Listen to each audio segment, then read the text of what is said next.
Hello and welcome to the Posers Podcast, the place where we skip the fluff, say the quiet parts out loud, and dig into what really matters. This is where photography, psychology, and business collide. I'm Jody, your host, and I'm bringing you my raw takes, hard wins, and a whole lot of unfiltered honesty about what it takes to build a photography business that actually connects and makes money. So ladies, grab your headphones and get your tits up and your ears open because we are going to build something really incredible together. Hello and welcome back, beautiful posers. Okay, I just need to tell you that we had the last episode and that is all that I have put out into the world so far in regards to this podcast. And I have barely uttered a few words, and the way it has me feeling so naked. It has me feeling like I am naked all over the internet. And not in the way that you would think that one would want to be naked all over the internet. Okay, I don't want to be naked all over the internet. My husband would hate me for even insinuating that I possibly want to be naked all over the internet, but I mean naked in regards to feeling more vulnerable. I wish that it was a naked that felt like a really hot girl naked moment, but it feels a lot more like wintertime, scaly skin, pale, bloated, and puffy kind of naked. And that level of vulnerability is just kind of sending me. And I know that it's probably just going to get worse from here because I am so much of an open book that I know if something crosses my mind, I'm going to say it. I'm going to blurt it out. There is no part of me that can be managed in that kind of way. So it feels a little bit like giving myself a microphone is maybe one of the biggest mistakes that I'll ever make in my business, but it's also maybe one of the best things that I'm going to do for my business.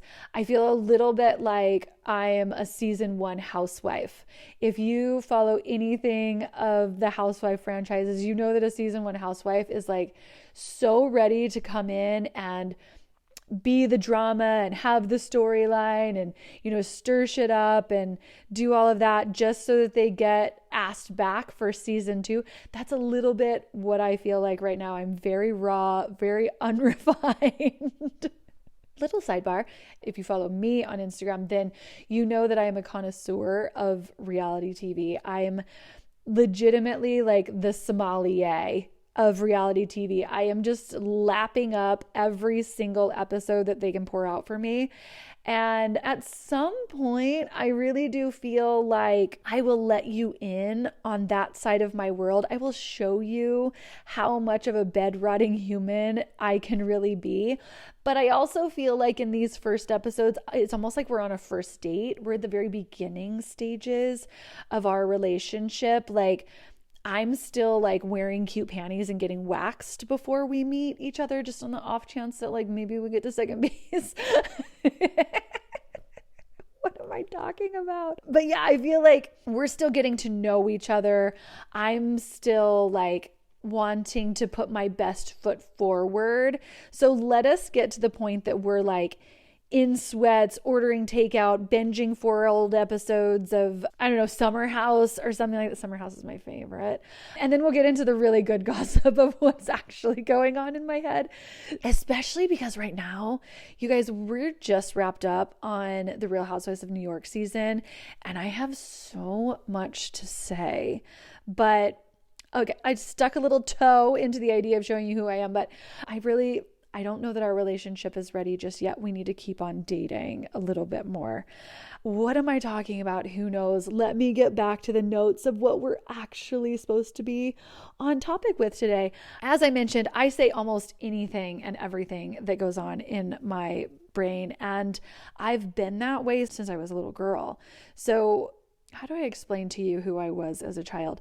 I was feral. That's the right word. Honestly, I feel bad for my mother. I am her 4th baby. I am the baby out of 4 kids. And she probably gave birth to me and then was like, no, she's not cooked. She's not done all the way. Put her back in. She needs a little bit more refining of the edges. I wasn't the girl who sat around reading books or like memorizing lines to every New Kid on the Block song. I was wild. I was untamed. I was dirty. Like, I was so dirty. I was constantly covered in dirt and obnoxious and loud and all of the things. I was the girl who was building forts. I was squeezing the guts out of inchworms. I vividly remember on multiple occasions laying in the dirt in like blistering summer heat inside of a random fort that I had made out of these like 2x4 wood planks that my dad would have like laying behind a shed. And I would perform surgery to save dying lizards inside of my fort. And this was not just one time, you guys. This happened a lot. Like, what was I doing? The lizards would inevitably die because who was I to be literally Dr. Deathing these lizards? They would die, and then I would hold these crazy funerals for them. Like, feral is the exact word that describes me. I would run alongside moving trains. I would jump on. I would beat up boys after school if they said that they had crushes on me. My brother, oh my God, my poor mother. My brother and I, we would climb up on this huge cinder block wall that was around this big like Catholic monastery that was by our house. We lived out in the country, and so there was this property that had this huge monastery, and it was beautiful. The gardens were insane now that I think about it as an adult. But we would jump up onto this huge cinder block wall. We would scale it, not jump on it. And we would sit up there and we would wait for the nuns to come out. And when the nuns did come out, we would get into these long drawn out conversations. We would claim we didn't believe in God. We would say all these things. We would throw cuss words. Oh my God, that's embarrassing to say. We would say all this stuff. And then the nuns, we were a little bit scared of them sometimes too, because they would start like chasing us off the property and like telling us to get off the wall and whatever. But oh, this is a little bit more embarrassing than I thought. I was that kid. I played football with the boys. I played softball with the girls. I never took shit from anyone. So how I grew up into this overly feminine, creative human who literally like lives, eats, and breathes inside of the world of interior design and photography and making things stunning around me, it's an anomaly. It is beyond me. I lived in a trailer during the first few years of my life. And then we moved into like kind of like this rundown house that was back behind my grandpa's shop for a few years. And then we moved into my grandmother's really like this big old farmhouse that she had.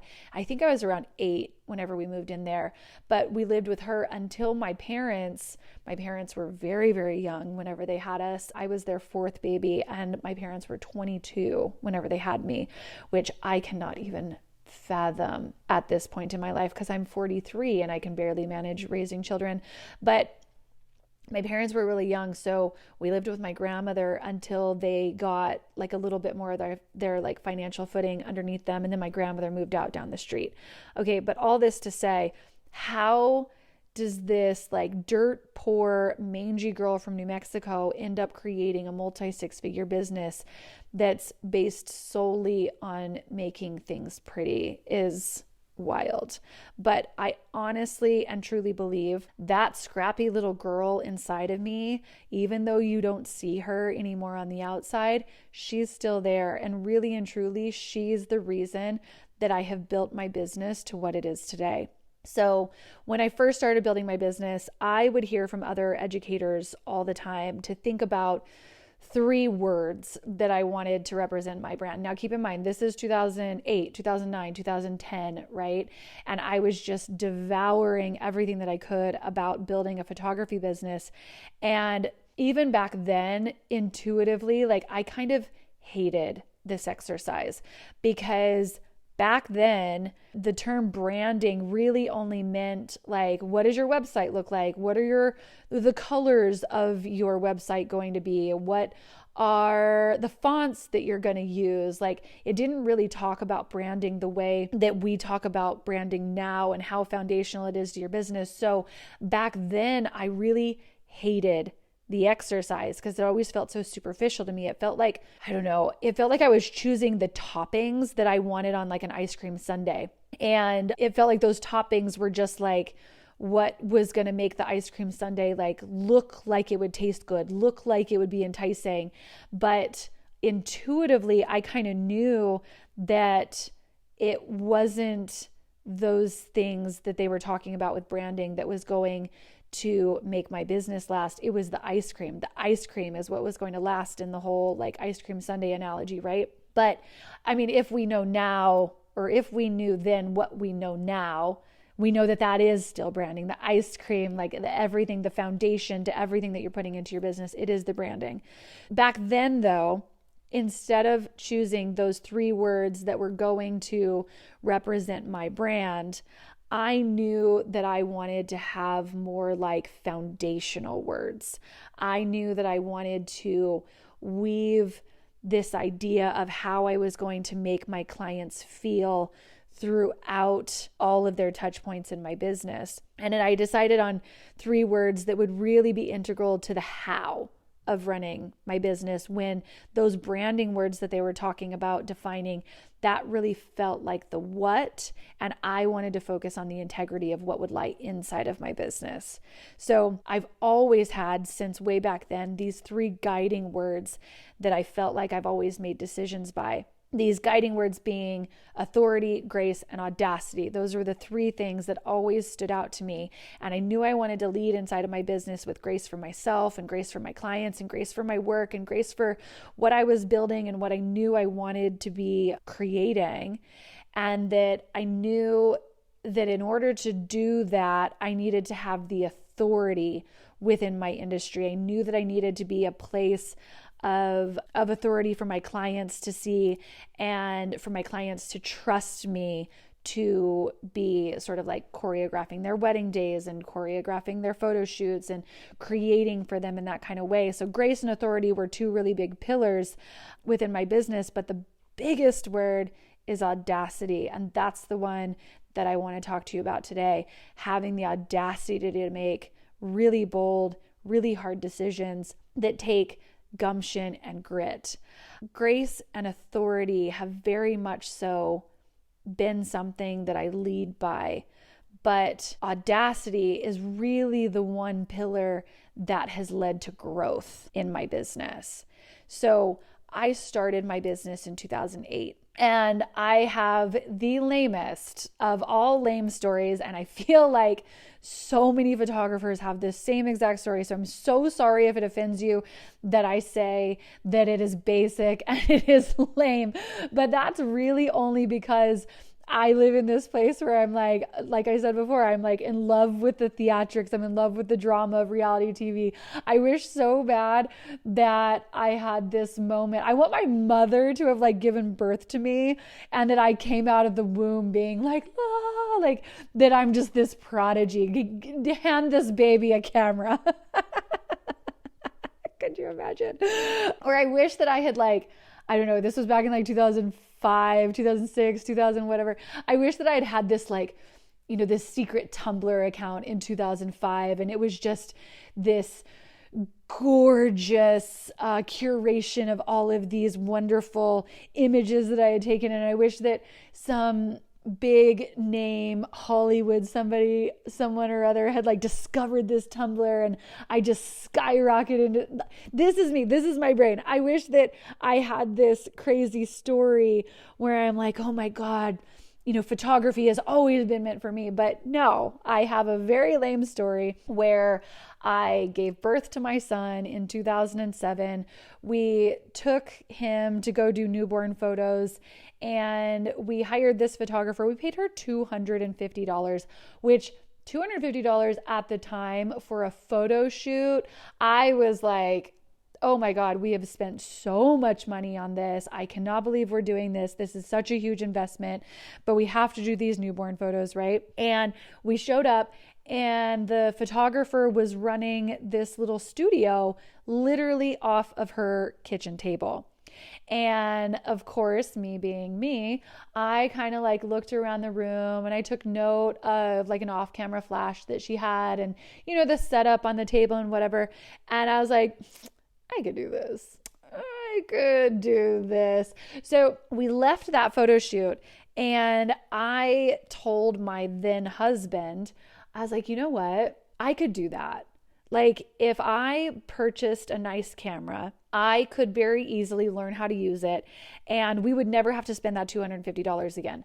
That $250 could go somewhere else because I could learn how to use this camera. I could take his 1 year, his 2 year, his 3 year photos, whatever. I like to joke now, knowing that marriage has since ended. I like to joke that it's the only promise that I kept inside of that marriage, which it's really not true, but I like to use humor to make light of things that have been traumatic in my past. But anyways, I think that my story actually, like me being a photographer, probably actually started a little bit earlier than that. I used to literally style photo shoots for me and my friends in, I think, middle school. And I was always carrying around this little 35 millimeter pink, like it was fuchsia pink, not baby pink. I need to make that I don't know, distinction here. I don't know why, because I would actually like light pink more than I would like fuchsia pink. But no, my camera was fuchsia pink and I would carry that around all through those years. Also, my grandmother was really big into taking photos and she would always be showing me what I thought then were very boring photos of the sky and flowers and things like that she loved. But even though I may have this very basic story to how everything got started in regards to when I picked up a camera and why I was interested in even starting photography to begin with, what I did in the beginning stages of actually starting a business was very much so audacious. Now, audacity, it seems to be this word that has such like a negative connotation to it, right? Like to say that somebody has the audacity to do things, it's always met with like a like clutching of the pearls, like the audacity, right? But to be audacious simply means that you have a willingness to take bold risks. You have a willingness to do something different, to be something different, to step outside of the box, to not not go with the grain, to be outside of the norm. And what I did at the beginning of my business and what I still do to this day is trust myself, that I have the audacity to trust my intuition, to jump whenever things feel scary, and to hold on to that scrappy little girl who literally wanted to fuck up the world whenever she was little. So in 2007, I bought a professional camera. And from that moment, I knew that I was going to build something.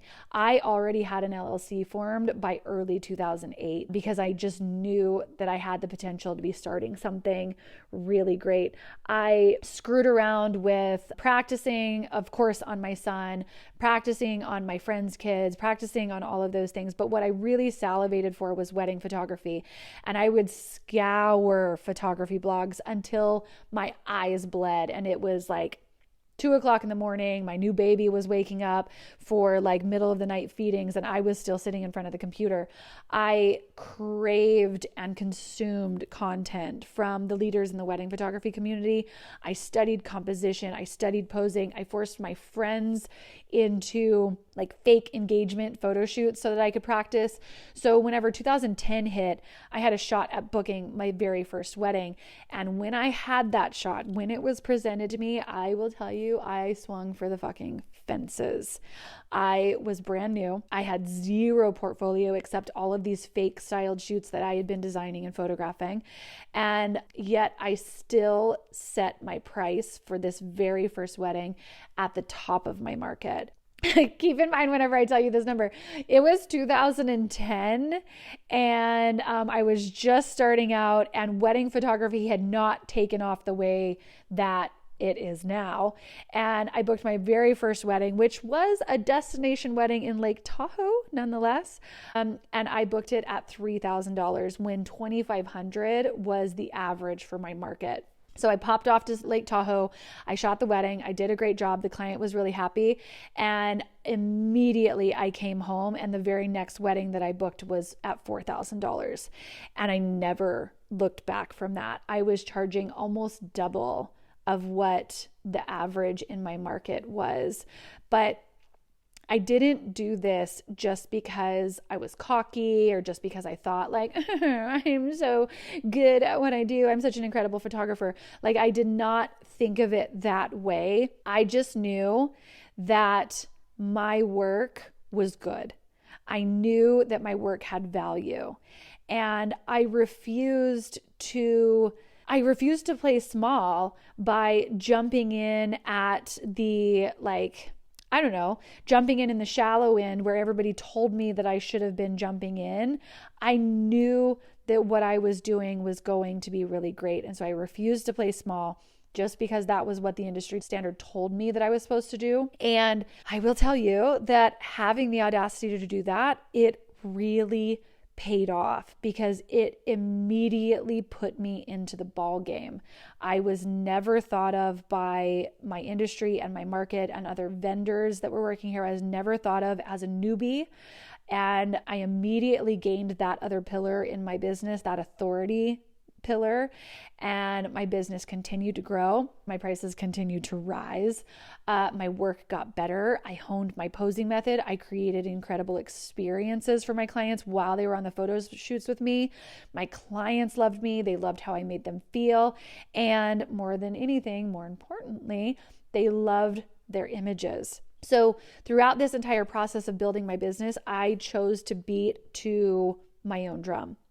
And I have time and time again chosen to make really bold, really audacious decisions within my business. I've always posed differently. I moved differently. I created a business steeped in my understanding of persuasion and influence and psychology because that's what my basis is, and that's what set me apart. I had this audacity to keep growing and keep building and keep doing things my way. So now you can see that I really wanted to start this podcast here because this idea of moving audaciously through your business is so imperative and so important. And the decisions that you make that set yourself apart from others in your industry, those will literally be the key factors that actually attract your dream clients to you. I am 17 years into this business, and I still wholeheartedly am that untamed girl inside of me. Audacity isn't just like for getting your business started or for getting it off the ground. It's something that you have to choose every single day. And I've built a community around my business. This community has watched me build. It has watched me crumble inside of my divorce. And then it has watched me rise out of that mess even stronger. I've built a herd of clients who ride so hard for me and everything that I create because they feel so invested in watching not only me, but where the business will go next also. And I couldn't have done any of that if I blended into the masses. So you have to have the audacity to charge what you're worth. You have to have the audacity to stand firm when someone tells you that you're asking for too much. And you have to have the audacity to walk away from the people who are trying to pull you back into their comfort zone. And here's the thing. You have to realize too that what you're choosing not to do, that's a choice too. If you're not charging enough, you're choosing to undervalue yourself. If you're playing small, you're choosing comfort. If you're waiting for permission, then you're choosing to put your dreams on the back burner. And after hearing what I have to say, it seems so natural that I would be like, okay, I want you to go off. I want you to create these 3 words. I want you to, have these 3 words that you're going to live by in your business, and you're going to do these things. But that's a lie. I don't want you to do that. What I actually want you to do, I want to ask you to join me. I want to ask you to join me in welcoming some really audacious behavior into your world. And this step into Audacity. It doesn't have to be huge, right? It doesn't have to be that you're like stepping on somebody's neck to do something audacious, or that you're jumping so far out of your creative zone that you're just going to, skyrocket your prices into like figures that nobody have ever seen before. I don't want you to do anything like that that's more risky than it is audacious, but in whatever form you can, I want you to choose to have a little bit more audacity than you had yesterday. I want you to ask for what you want. I want for you to demand what you know that you're worth. And most importantly, I want you to never apologize for who you know you are inside, into that little bitty scrappy girl that's inside of you too. I want you to know that inside of there is an absolute powerhouse waiting to come out. And I just want you to take everything that I've said today, and to be honest, I want you to go fuck some shit up. All right? So until next time, posers, bye for now. Okay, so that is a wrap on this episode of the Posers Podcast. If you loved it, please subscribe, rate, and review, because honestly, algorithms are needier than all of our ex-boyfriends combined, and ladies, I need all the help I can get. If you've got thoughts, questions, love letters, even hate mail, please send them my way. I actually read every single one of them. So until next time, stay bold, stay messy, and don't let the bullshit win. Tits up, ears open, and go build something incredible. Bye for now, friends.